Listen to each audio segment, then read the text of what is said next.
નમો ભગવતે વાસુદેવાય। દસમ સ્કંદ ઉત્તરાર્ધનો અધ્યાય 90મો। સંક્ષેપમાં શ્રીકૃષ્ણની લીલા કહી। હે રાજન, લક્ષ્મીપતિ ભગવાન હાથીઓ અને સોનાના રથોથી ભરપૂર માર્ગોવાળી અને સમૃદ્ધિથી ભરેલી દ્વારકામાં 16,000 પત્નીઓના ઘરોમાં 16,000 રૂપે રહેતા હતા।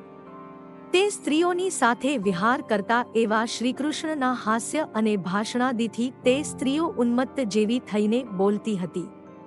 જે સ્ત્રીઓ જગદગુરુ શ્રીકૃષ્ણની પતિબુદ્ધિથી ચરણ દાબવા વગેરે સેવા કરતી હતી તેના તપનું હું શું વર્ણન કરું। ગૃહસ્થ ધર્મને પાળતા એવા કૃષ્ણને 16,100 પત્નીઓ હતી। એક પત્નીમાં 10 પુત્રો હતા।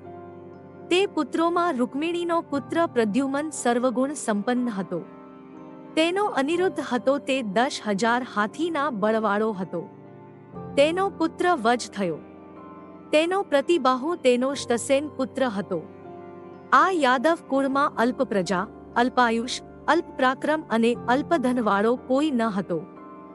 યદુવંશની ગણના 100 વર્ષે પણ ન થઈ શકે।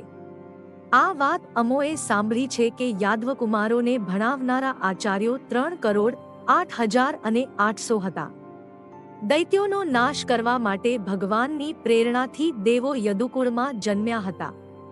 તેના 101 કુળો હતા જે ભગવાનના મિત્રો અને શત્રુઓ તે પણ ભગવાનનું સારૂપ્ય પામ્યા હતા।